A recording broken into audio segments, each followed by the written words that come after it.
To Kenya now, where the Interior Ministry is due to brief the nation on the deportation of an opposition politician. On Tuesday, Miguna Miguna was bundled onto a flight to Canada.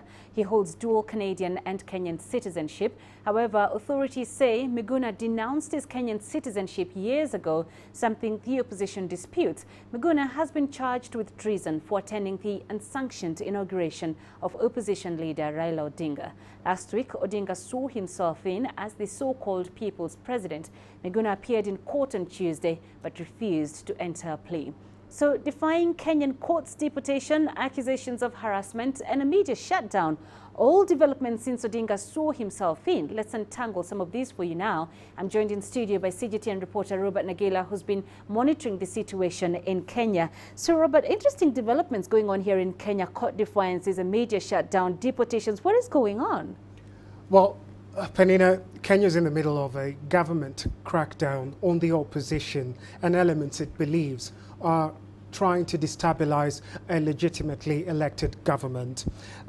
This came after the January 30th oath-taking ceremony that was attended by opposition supporters and the opposition leader Raila Odinga, in which he was sworn in as the people's president. Now, the government has taken great offense to that because it says that after the August election of 2017, President Uhuru Kenyatta was legitimately elected as the president and has formed his government already. So what we are seeing at the moment is they are targeting opposition figures they believe or they have evidence were involved in that oath-taking ceremony. So we've seen arrests, we've seen passports withdrawn, we've seen security detail withdrawn, and in some case, firearms that were held by opposition leaders also withdrawn.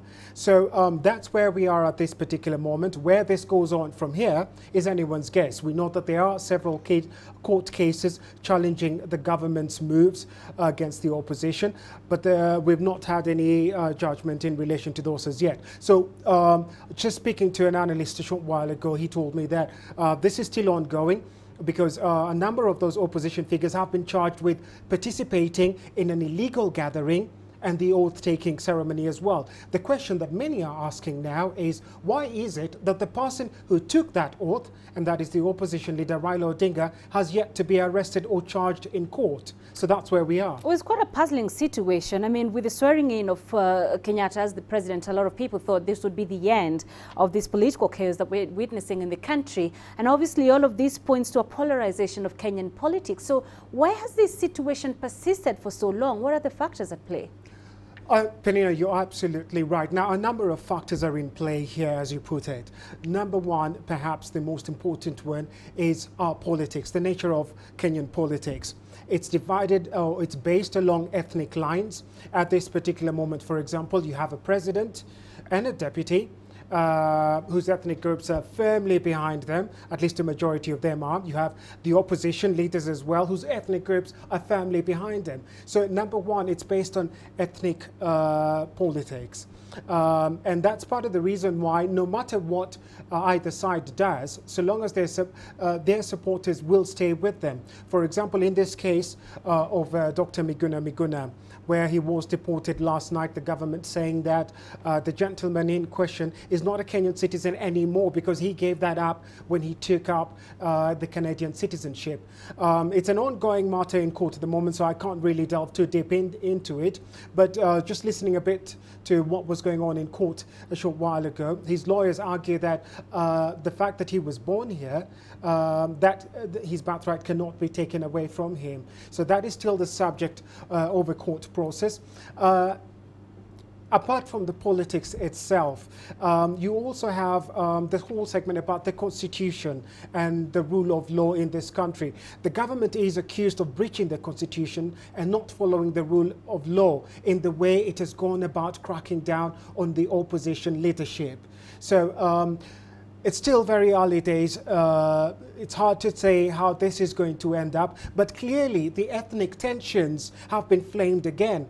We saw this yesterday when Dr. Miguna Miguna was supposed to have been produced in court, and opposition supporters were demanding to know his whereabouts. We saw 2 trucks burnt near Western Kenya, opposition stronghold, as they demanded to know what had happened to Dr. Miguna Miguna.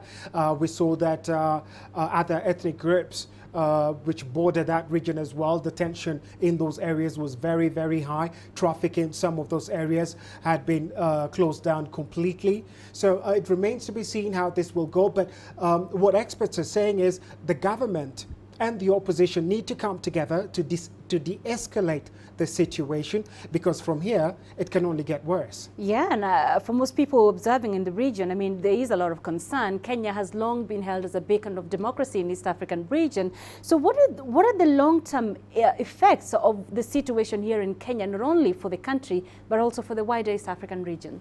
Well, first of all, very important to note is that Kenya is the gateway to East and parts of Central Africa as well. So you've got a lot of business goods coming in that are destined for these other countries. So number one, the rule of law. When you have a government being accused of breaching the constitution, being accused of not following the rule of law, then it does not bode well for investment opportunities that were targeting Kenya, primarily, or any business that is going to other regions, because a lot of these neighboring countries do recall very vividly what happened in 2007 during the post-election violence. When the borders were closed, there was no goods going in or out to those neighboring countries, and they lost a lot of money. And a lot of them will be watching very carefully to see what exactly is going on, and whether they need to start looking for alternative routes until the situation here is resolved. Number two, the country is polarized right down the middle, a lot of people are saying now, between opposition and the government itself and their supporters. What needs to happen is a de-escalation, and then they need to get back to talking terms to deal with the situation. It is a political problem. If you look at the genesis of this, it comes from the August elections, where the opposition claimed that the election had been stolen. So it is a political solution that is required to sort this out. And until that is done, I'm afraid we're going to keep seeing what we've been seeing over the last couple of weeks. And this does not bode well for Kenya and her citizens. All right. We appreciate those insights, Robert Nagila. As always, a delight speaking to you.